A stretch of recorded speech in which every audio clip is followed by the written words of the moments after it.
Brother, sister, let me serve you. Let me be as Christ to you. Pray that I may have the grace to let you be my servant too.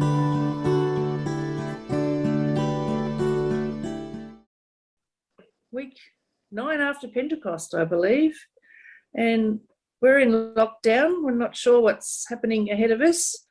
However, we're pressing right on. And today we have the 2 Samuel reading, which sees Bathsheba become the target of David's desires, and we've got John's version of the feeding of the 5,000. What are your initial impressions there, Linda? Yeah, fascinating texts, aren't they? And yeah, just reflecting on, even to say the word Bathsheba, you think of a seductress type woman who's looking for gratification, or that whole sensual thing, even just with her name Bathsheba, and it's just been carried through for generation after generation, that she somehow brought his attention to her, and it was her fault, really. Yeah, we get that in the movies. Yeah. We do, and just to revisit it again, and just a warning, if anyone's watching this where young children might be around, you might want to watch it at another time, or you might use some colourful language here that might be a bit tricky for young people. So pause.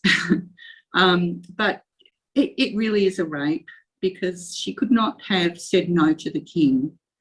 And yeah, the whole imagery of him being on top of the building, looking down to probably a courtyard to where she was privately bathing. It just, I don't know, I feel quite teary even just thinking about it, really, of the horrible injustice of it. Yeah, and the language, it says he took her, like, yeah, he saw her, he took, he lay, and then she returned. Like, it's, it happens very quickly, and then she's off. And then he finds out she's pregnant and thinks, oh, heck, I better cover my tracks, and suggests that Uriah ought to come back and sleep with her, and he declines, saying his loyalty is to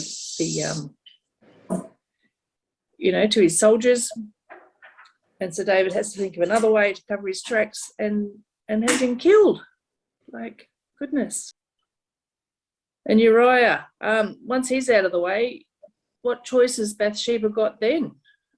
So she ends up as possibly the 7th wife of David and ends up bearing him 4 sons. So we get a picture of a king who is really less than what you would expect of a king.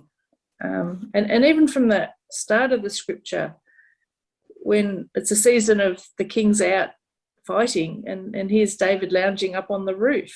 So what sort of king have we got? And this is the greatest king of Israel. Like, this is David, and he's a rapist and he's a murderer. Yeah.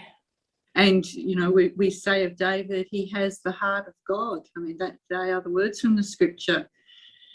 Yeah. But you've got to love that the scriptures have included, we were talking about this before, have included these texts for us to understand that these are just people, and they sin and they make mistakes, and they intentionally do things just like we do at times.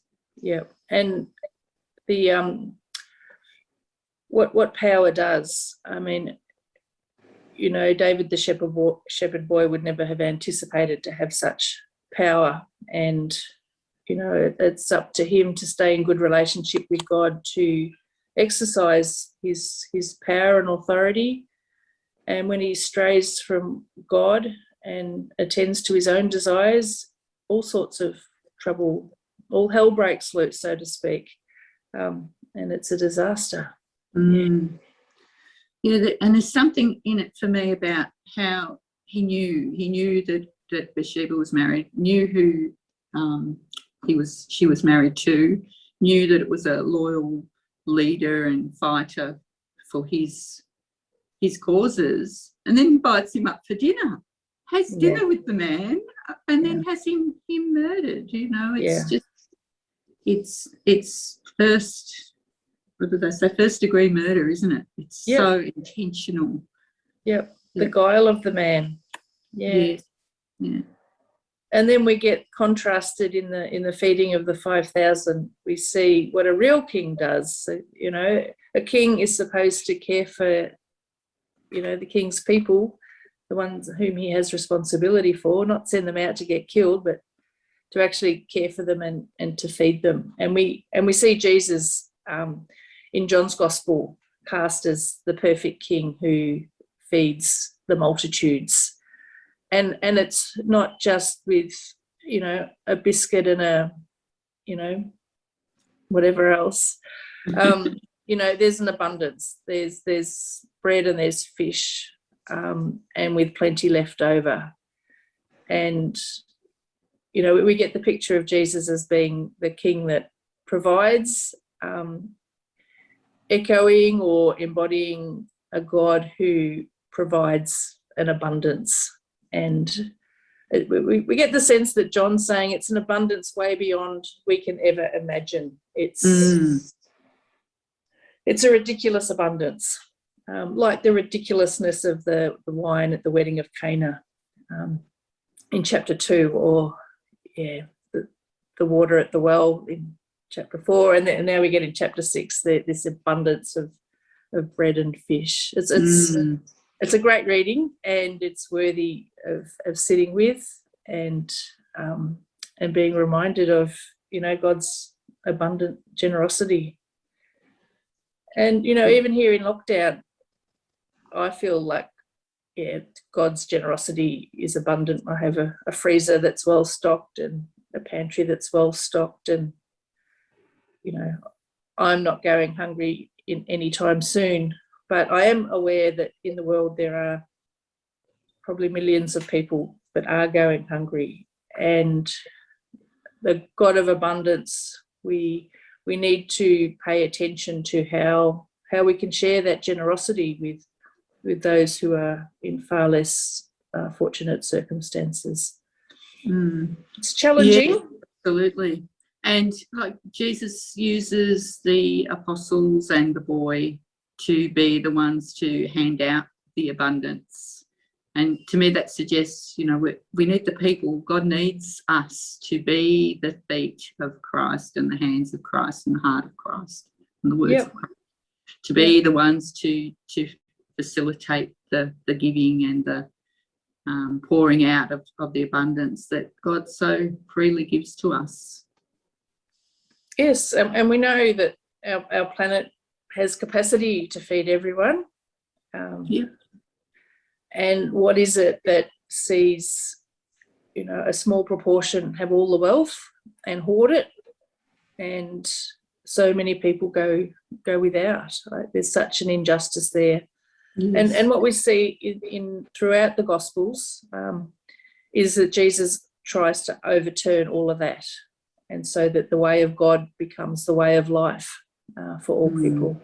And that's a challenge for us, because we keep seeing injustices all around us, and wars and fighting and floods and fires, and we wonder what the heck is going on.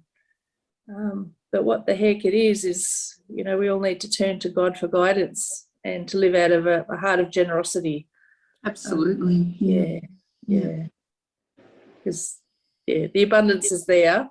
God does give generously, and it needs to be shared equitably. Yeah, and I just thinking of the Indigenous situation too.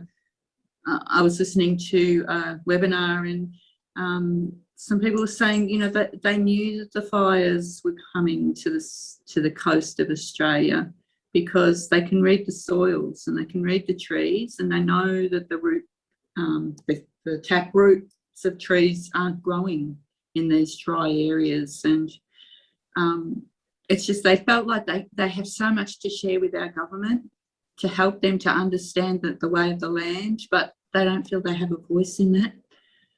Yeah, And they don't have something about us working together with God, you know, listening to God, but listening to each other too. Yeah. Well, part of the Uluru Statement of the Heart is to have a voice to Parliament, and how wise would it be to listen? Yes, yeah. What's it going to take? What's it going to take? Well, I think on the listen, the word listen is a good place to end, that we all might listen for God's whisperings and God's pushings and God's proddings to live out that generosity of God's love and God's abundance to the people that we meet. But also we can be writing to our politicians and urging them to listen to the people who have the wisdom and the people who can help us live in this country in a more equitable way. Absolutely. Thank you. We are pilgrims on a journey, we're companions on the road.